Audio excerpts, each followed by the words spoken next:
ሰላም እንዴት ናችሁ? ሰላም ይመስገነው። ጥያቄ ነበረኝ። ጥያቄ በኋላ ላይ ኢየሱስ ቀጥታ የተናገረውን እንደሚሞት እንደሚሰቀል ለምን አታምኝም? አይ ሲጀመር የመሰቀሉስ ጥቅሙ ምንድን ነው? ራሱ ለምንድን ነው የሚሰቀለው? ጥቅሙ ሌላ ጉዳይ እናወራለን፣ እሱ ችግር የለውም። ግን መሰቀሉን መናገሩ ለምን አታምኑ? አይ አልተሰቀለም ስለተባልን በቁርአን ግን እኔ ተሰቅሏል ቢባልም እኔ ጥቅም አለው ብዬ አላምንም ራሱ ማለት ነው። አልተሰቀለም ይላል ግን ቁርአኑ። አልገደሉትም አልሰቀሉትም ይላል አይደል?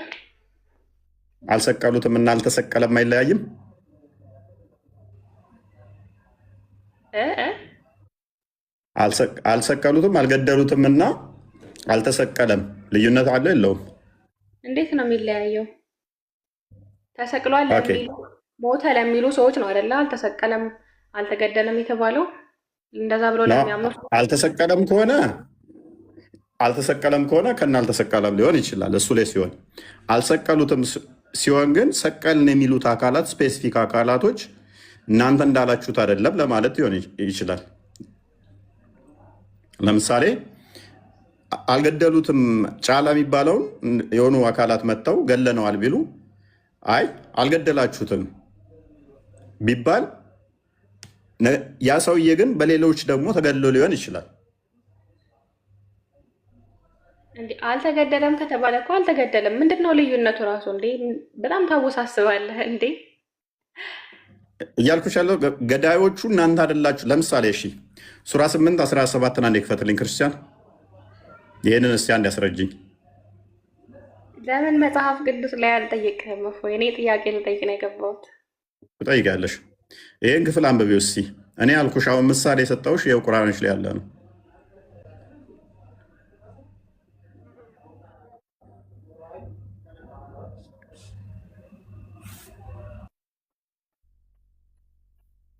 ይህን ክፍል እስቲ አሁን ፈስሪው።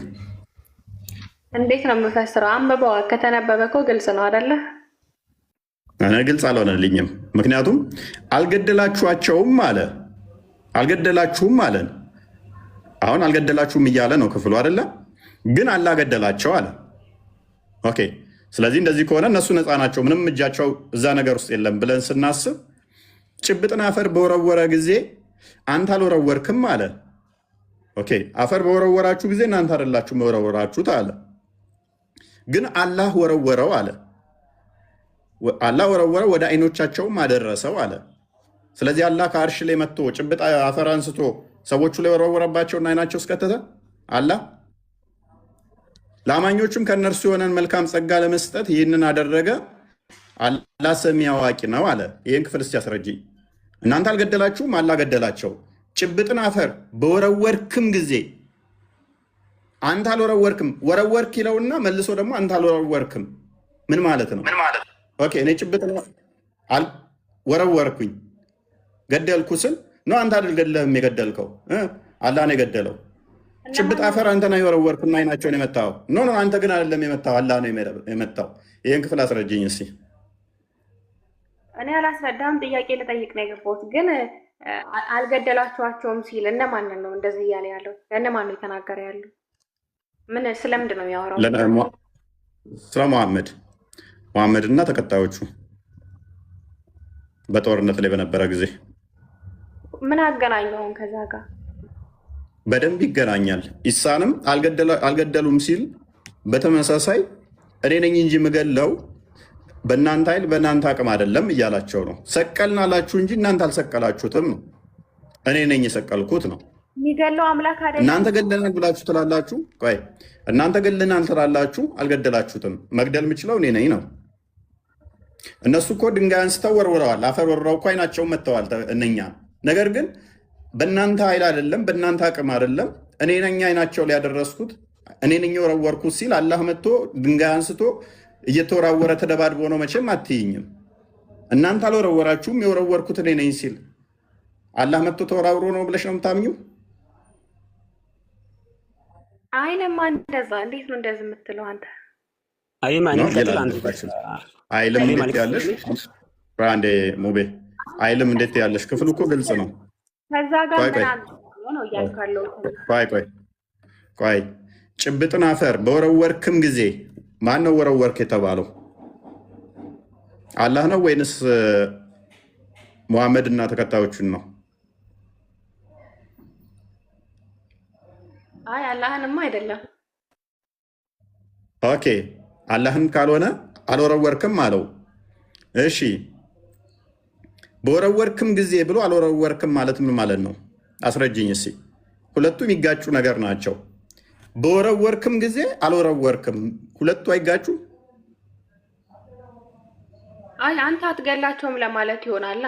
ሲጀመር ጥያቄም ራሱ ትክክል አይደለም። በጣም የተወሳሰበ ጥያቄ ነው የምጠይቀው። በጣም ግልጽ ነው። ክፍሉን ይኸው።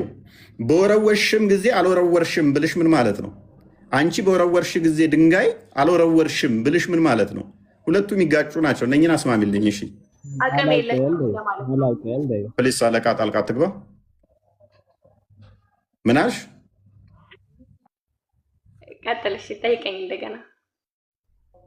ድንጋይ በወረወርሽ ጊዜ አልወረወርሽም ተብለሽ ከተባልሽ ምን ማለት ነው? በወረወርሽም ጊዜ አልወረወርሽም ማለት እኔ እንጃ አላውቅም። እሺ አልገደልሻቸውም አላገደለስ ብል እኮ እኔ ያልገደልኳቸውም እሱ ገድሏቸዋል ማለት ነው። አገልጽ እኮ ነው እንዴ? ምንድን ነው የምጠይቀኝ? አንቺ አልወረወርሽም ግን ድንጋዩን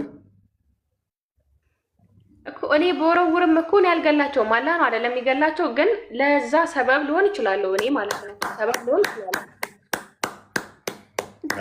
አልገደሉትም አልሰቀሉትም የሚለውም ገዳዩ አላህ ነው እናንተ አይደላችሁም ከሚል አንጻር የተነገረ ነው። ከዚህ ጥቅስ ውጭ የሌለውም ለዛ ነው። እኛም እያልን ያለ ነው። እነኛ ሰዎቹ ገለናል ብለው ሲፎክሩ እናንተ ገዳይ አይደላችሁም፣ ገዳዩ አላህ ነው። እነኚህ ሰዎች ወርውረው አልወረወሩም የተባሉት ምክንያት በእናንተ አቅም አይደለም። እነኛም ሰቅለናል ቢሉም አልሰቀላችሁም፣ የእናንተ አቅም አይደለም። ልቀጥል ወይ ትጨርስ አሊማ። ተቃርነዋለሽ እዚህ ላይ? አይ ልጠይቅህ እኔ ጥያቄ መጨረሻ ላይ። አሁን ስቅለቱ ላይ ብቻ እኮ ስለ ስቅለቱ እኮ ነው። አስረዳኝ ስለ ስቅለቱ። ኦኬ እንደሚሰ